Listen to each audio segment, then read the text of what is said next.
I think that's what ultimately separates the great ones from the good ones. Last year I was 27, so I'm a year older. Yeah. That's it?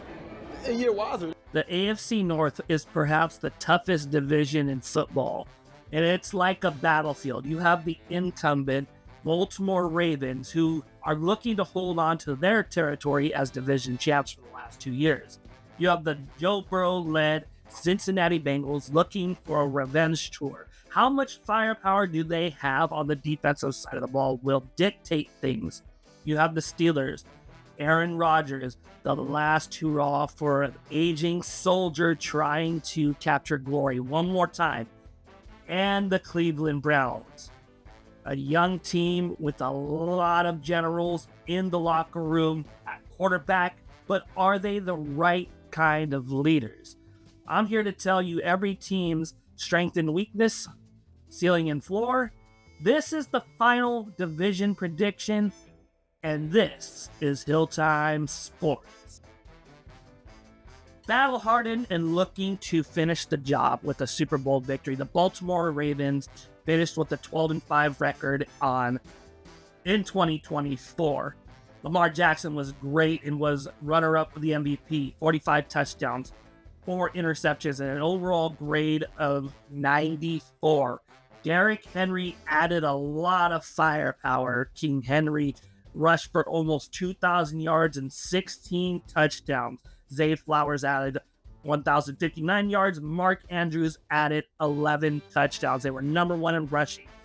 Number 1 on offense, 12th on defense, number 1 in rushing. On paper, this team looked like they were the Super Bowl favorites. But with every great team, you have to get past your weaknesses. And weaknesses there were for the Baltimore Ravens. They allowed 4,150 yards through the air, 31st in the NFL. And don't let those 54 sacks fool you, because they had a pass block win rate on the defensive side of the ball that was ranked 29th. And when you're afraid to touch the quarterback, it's going to be problems, and problems there were in the divisional round. 3 turnovers in the AFC divisional round doomed them. And with the final whistle, the dream was extinguished, and for the Ravens, a Super Bowl victory this year lifted. Nevermore. But don't worry, Ravens fans. They drafted Malachi Starks, an athletic safety. They also signed Jair Alexander, who is trying to recapture his all-pro form after being injured a lot in the last few seasons. They focused on depth in the secondary and on the defensive front. They will have a rematch with the Bills and the Chiefs, as well as playoff contenders in Week 17. The Green Bay Packers is going to be a big game. With their improvements, this team could go 13-4. But if those struggles continue, I could see them losing out on the division, going 11-6. Joe Burrow is going to be on a revenge tour, and he's got the offensive firepower of a nuclear weapon to do it. The question is whether the defense could hold their end of the bargain, because they allowed 30 or more points in 6 games last year.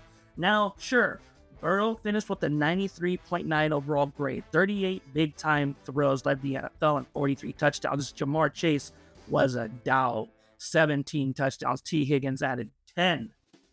Trey Hendrickson was their leader in sacks, 17.5. That's almost half of their sacks last year. I still think that signing T. Higgins and Jamar Chase was a bad idea, but hey, you be you, Bengals.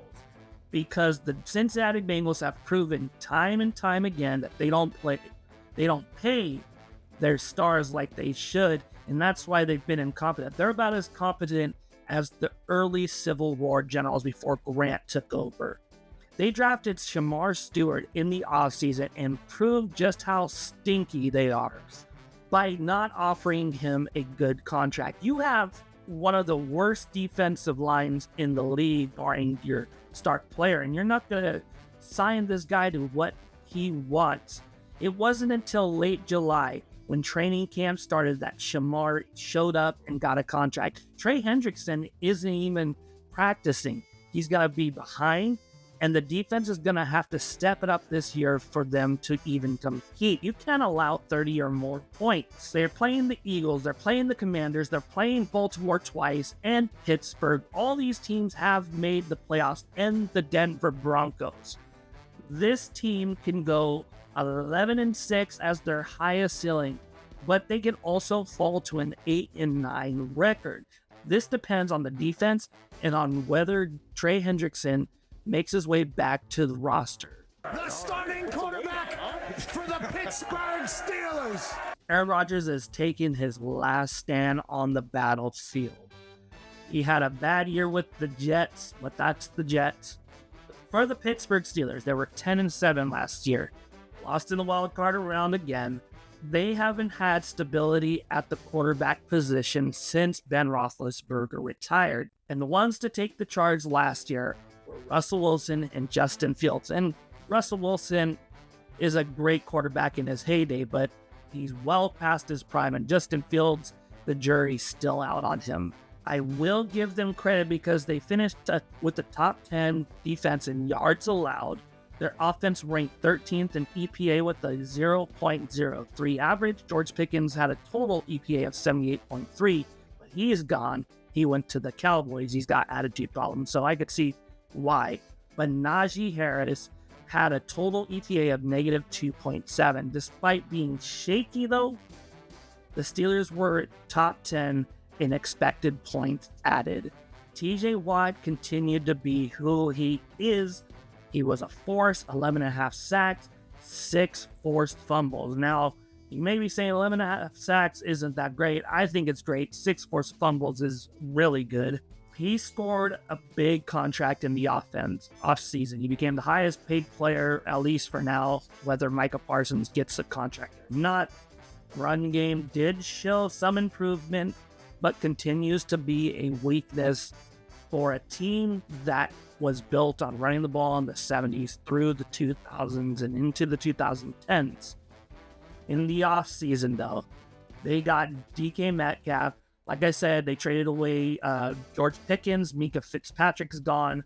But they got Jalen Ramsey, Jonnu Smith. Derek Harmon was drafted with the 21st overall pick. He'll be paired with TJ Watt. So we'll see. Are they going to build another steel curtain? We never know. We haven't seen a great Steelers defense in a while, but this could be the start of it.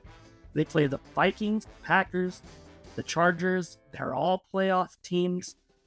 I feel like this team could go 11-6 and win the division barely if everything goes well for them and the other teams falter. But they can also go 8-9. Mike Tomlin's first and last losing season on the Steelers, because time's a ticking for you, Mike Tomlin. It's now or never, and I see it as an Andy Reid situation where he's going to have to go to another team to have success. And finally, we got the Cleveland Browns, and I know that I've talked about them in an earlier video when the channel was still new, but they're going to be starting a lot of quarterbacks this year. They got Kenny Pickett, Shedeur Sanders, they got Dylan Gabriel, a lot of quarterbacks, but are any of them fit to lead the team? Last year it was shown that, you know what, none of them had the willpower to lead an army into battle. Myles Garrett is their general. The defensive side of the ball is a solid unit. Myles Garrett had 83 total pressures, 14 sacks, a 23.1 pass rush win rate. As a whole, the defensive line had a 41.3 pressure rate, Zadarius Smith was their second leading pass rusher before he was traded to the Detroit Lions for some reason. The Browns, though, on offense had a terrible EPA. They were bottom tier. 70% of their drives ended in a punt. Their pass block grade was 27th in the NFL with the 59.5.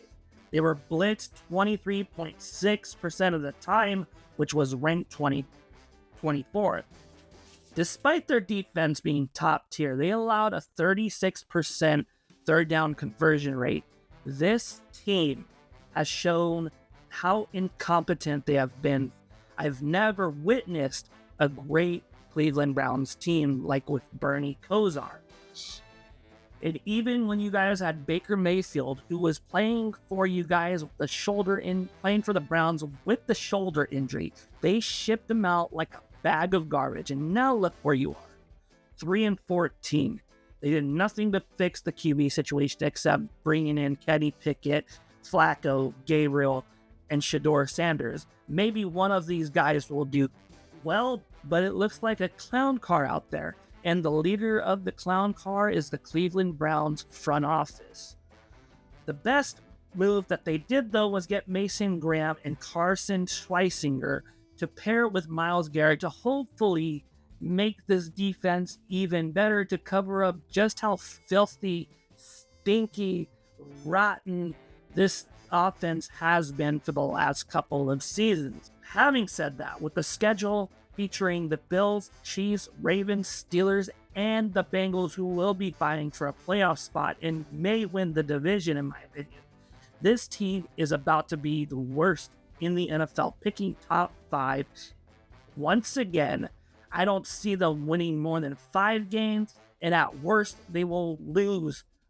They will win 2 games. I have the Bengals or the Ravens winning the division, the Steelers getting in 3rd. There's a long shot that they win the division with Aaron Rodgers. I still believe in him. And finally, the Cleveland Browns are bringing up the rear, far behind in the distance. Let me know who's going to win the division. Drop your thoughts in the comments. Don't forget to like, subscribe, and hit that bell to keep up with HillTimeSports. I love doing this. I'll continue to do this. This is HillTimeSports. I'll see you later.